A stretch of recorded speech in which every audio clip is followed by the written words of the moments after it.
Monday night in the Charm City giving us a roller coaster. Didn't matter which side you were on in this one, Colts and Ravens, but it was all about Lamar Jackson having his best game of his young career.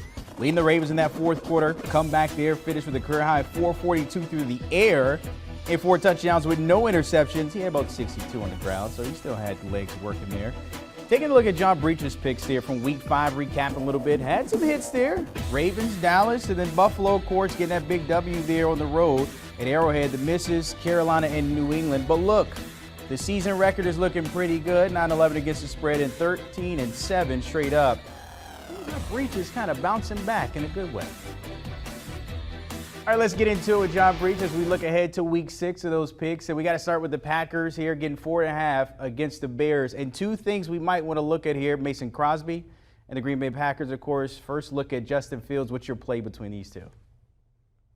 Yeah, Mason Crosby, not worried about him. We saw him bounce back with a game winner in overtime. That is the bounce back right there. He has a short memory. He's a veteran. Not going to bother him.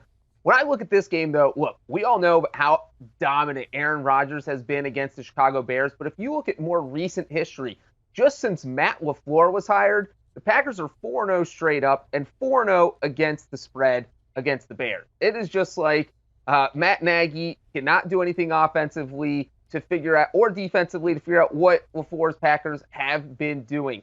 I know Justin Fields is starting here, and I know he's 2-0 as a starting quarterback, but a big reason for that is because the Bears defense has been so dominant the past 2 weeks, only giving up 11.5 points per game.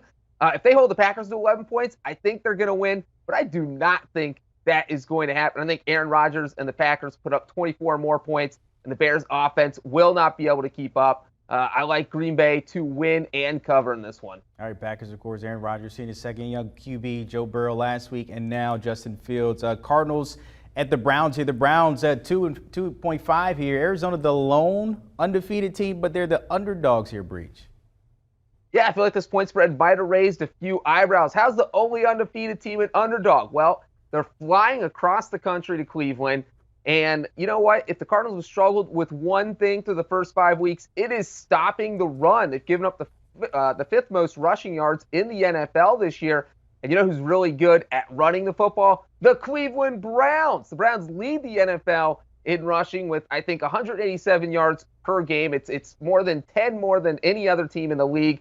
If I'm Kevin Stefanski, I take the portion of my playbook that has pass plays, I rip it out, I set it on fire, and I tell Kareem Hunt and Nick Chubb they're each going to get about 50 carries in this game. I think the Browns can absolutely hand the Cardinals their first loss. I think they're going to run all over Arizona, and I like Cleveland to bounce back from that Chargers loss and beat the Cards and cover the 2.5. All right, you still got to deal with Kyler Murray, who's in the MVP talks this year so far. Cowboys traveling to New England against the Patriots. Chances Dallas in that offense can get a W here on the road against the Hoodie. Yeah, we always talk about the home field advantage the Patriots have at Gillette Stadium. They're 0-3 at Gillette this year. And when you look at their overall record, their only 2 wins are against 2 rookie quarterbacks, Davis Mills, who they barely beat with the Texans, and Zach Wilson with the Jets. So I think the bottom line here is that they're going to have trouble stopping a quarterback like Dak Prescott. I think Dak has way too many weapons on offense for the Patriots to slow down.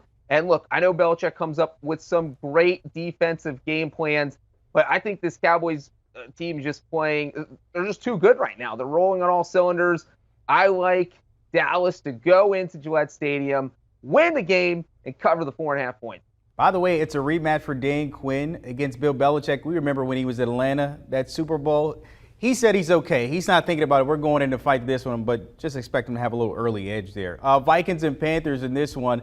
Comes down to who you trust more at the QB position, John, here, Kirk Cousins or Sam Darnold? Yeah, I'm not sure which team I like better here. It's hard to say. But when I look at the Vikings, I see a 2-3 team that might be better than their record indicates. You look at their 3 losses, they've come by an average of 3.7 points, and they've come to 3 teams that are a combined 11-4 right now. They would have beaten the Cardinals in week 2 if their kicker could make a field goal. They would have beaten the Bengals in week 1 if their running back didn't fumble in overtime. So the Vikings have been playing close games. I think all 5 of their games have been decided by 1 score. You look at the Panthers. On paper, their defense statistically looks good, but they've been beating up on rookie quarterbacks. They beat up on Zach Wilson, Davis Mills. That's 2 of their 3 wins.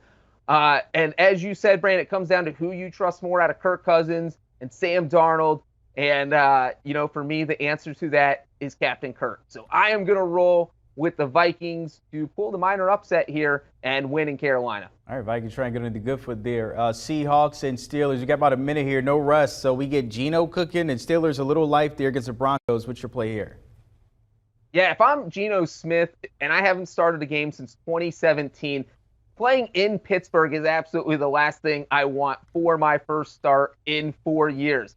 Look, he was playing Thursday night at home. The crowd was quiet. Everything was rolling in his favor. But now he has to go on the road against a good Steelers defense, and I just don't see that ending well for him. On the flip side, the Steelers offense actually showed some life, and they get to go up against the Seahawks defense that is on pace to give up the most yardage in NFL history.